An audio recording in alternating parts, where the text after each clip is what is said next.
एक इजरायली लड़की जिसका नाम बाइबल में नहीं बताया गया अपने घर से बहुत दूर एक अनजान जगह पर है और ऐसे लोगों के साथ रहती है जो यहोवा को नहीं मानते।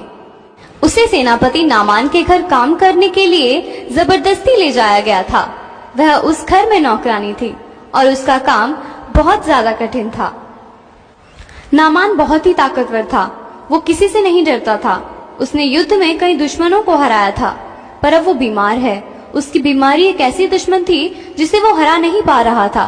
पूरे देश में उसे कोई ठीक नहीं कर पाया। वह लड़की अपने मालिक को देख ही रही थी कि दूसरी नौकरानी आकर उसे डांटने लगी और वह उदास होकर वहां से चली गई और अपना काम करने लगी।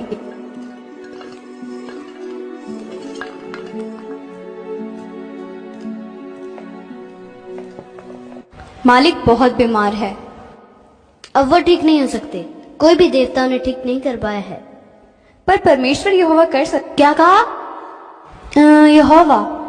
खबरदार, जो तूने दोबारा ये नाम लिया। भूल गई तू कहाँ है? हम तुम्हारे इजराइल के परमेश्वर को नहीं जानते। ये है हमारे देवता।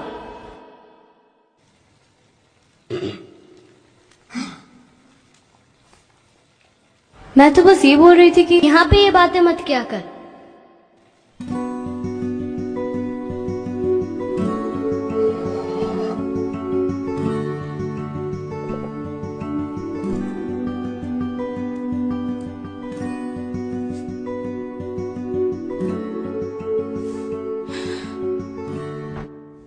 नामान की बीमारी के कारण उसके बच्चे उसके पास नहीं आ सकते थे। इसी वजह से उसकी पत्नी और नामान दोनों बहुत दुखी थे। उस इजरायली लड़की ने कहा, मालिक ठीक हो सकते हैं। नामान ने उससे पूछा, कैसे? लेकिन वह लड़की भय के कारण बोली नहीं और उसने बात टाल दी ताकि यहोवा के नाम के कारण उसे डांट न पड़ जाए। उसने कहा, आप खाना खा लीजिए। नामान ने कहा, ठीक है। वह इजरायली लड़की इस बात से बहुत दुखी हुई कि वह अपने मालिक की कुछ सहायता नहीं कर पा रही है।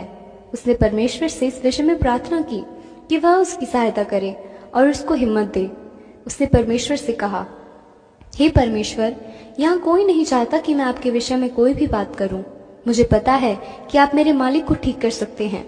प्लीज उन्हें ठीक कर दीजिए ताकि वह भी अपने बच्चों के साथ खेल सके। प्लीज मुझे हिम्मत दीजिए ताकि मैं मालिक को आपके बारे में बता सकूं।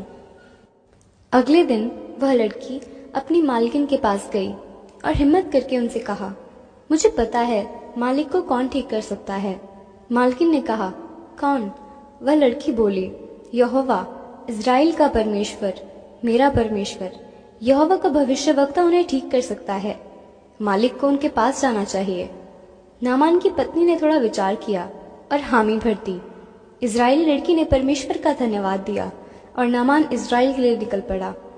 कई दिनों के बाद नामान का एक सेवक दौड़ते और हाँफते हुए अपनी मालकिन के पास आया और कहा, मालिक वापस आ गए हैं।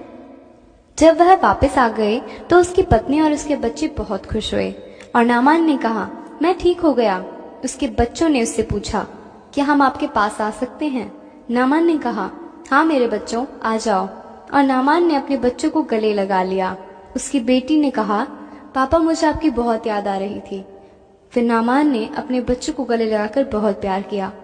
नामान ने उस इजरायली लड़की की ओर देखा और उसके पास आया और उससे कहा, मैं जान गया हूँ कि एक ही परमेश्वर है और वो है यहोवा। शुक्रिया हमें यहोवा के बारे में बताने के लिए।